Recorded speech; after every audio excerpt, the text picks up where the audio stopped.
If you've taken any of my courses or follows any of my social media or anything like that, you know that one of the things that I really strongly recommend is that you have at least 3 email addresses.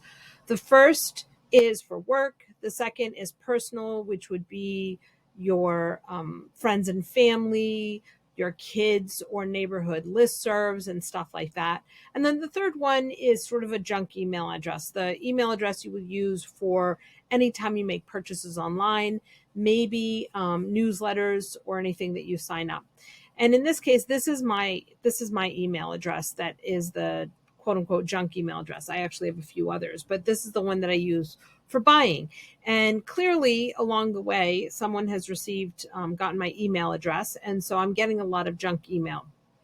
And I'm going to show you right here the things that will just automatically make me think that, nope, this is not what I want. And I know it's junk email address. So for example, I can look on, I know that the Park Mobile notification is one of my accounts. Whose email addict. So what I would do sometimes is put an X at the end of my name so you can see, so I know it came from a newsletter I might have signed up for. Now I just use a fake name. That's what the A is for. And this way I could do this. But so for example, this says pronounced names, dictionary of name pronunciation, whatever that code is. And then it talks about Walgreens. And I can guarantee you, right, pronounced names, dictionary of name pronunciation. Here's the email address, right? Walgreens would never use somebody's email. And then if I click through to this, which I'm not going to do, then it's going to do something that will either try to capture information that is my information that they'll then use later on, or it will put some cookies or malware onto my account. So I'm just going to delete this right off the bat. I'm not even going to bother blocking it unless I keep getting from that email, but I don't think they use the emails that often. Here is another one. Anything that I can see that is with a big code. Okay, again, the truth about Scientology. Dear client, at Walgreens, we constantly trying to improve your service.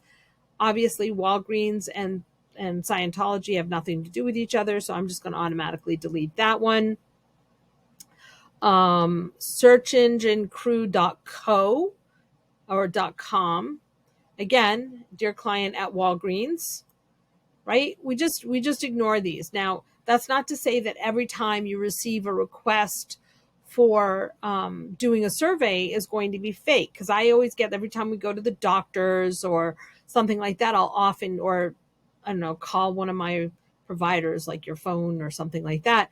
They'll oftentimes send a survey. And if that's the case, then you'll be expecting it. It makes sense. But something like this, not at all. Again, delete. Okay. Anything. So I've got a whole bunch of them here.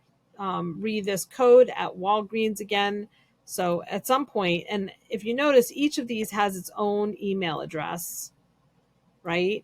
And so I can delete this. And if I go on to another one, this is going to be a different email address. So at this point, it doesn't even make sense for me to block these because they're all coming from different email addresses. Okay. Again, here's another, anytime it's showing up with just the code, Bitware, pull it, something virus news, Merck said, I don't know who this person is. Obviously, I'm not clicking to start. My shopping experience at CVS is going to be coming from CVS or some kind of trusted provider, and definitely not from Chloe8479bro@gmail.com. So she gets deleted as well. Get some more deleted here. Okay, here's another good one. Okay. Here's a really popular scam. It says, popular scam again. It says it's from Norton, by Norton, whatever. Maybe this is my account number, right? I don't think it is. George 6294 Joe, Joh @gmail.com. Norton, valuable customer. No comma. Comma is missing. Thank you for being our valuable customer at Norton. First of all, Norton is Norton Utilities. I'm assuming this is what it's about. As your antivirus license has expired, there's a typo. You're in no way would Norton be sending this out. You, capital Y, that shouldn't be there, are requested to renew your license either by using renewal code, it should be the renewal code, or by using product key of your new pack. Again, the product key, right? So grammatically, this is incorrect. In case of renewal code using product key of your new pack, ensure that product key has been not used, blah, blah, blah, blah, blah. This doesn't even make sense.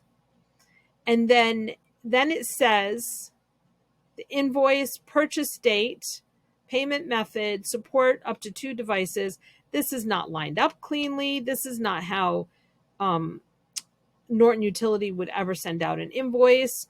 Contact our support team. Now, and again, this doesn't even look right because this is not the way the US sets up our phone numbers.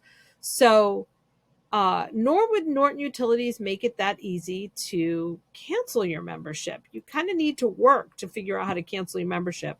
Nice touch here, Monday through Friday, 8 a.m. to 4 p.m. EST, except the EST is not capitalized. And please contact us tech support team. I can tell you right now, obviously, for any of these triggers would tell me that this is just junk mail. They're trying to phish. This is a sample phishing email. So I'm just going to delete it. Here we go. Here's another one for Norton Utility. Norton Security is what they're calling it in this one. Armstrong James 6 at gmail.com. Norton customer 58, and I'm copied on this. And again, different date, different amount, and Norton Utilities is not that expensive for a year or even 2 years, I think. If you wish to claim a refund, then please feel free to contact our billing department as soon as possible. Guess what? Norton Utilities, again, would never make it this easy to cancel your account and to get a refund. So I will delete this. I'm actually going to save this for my course. Let's see. Gosh, there's so many good ones here. Okay, so that's a good start. And so we know what to be looking for to get rid of.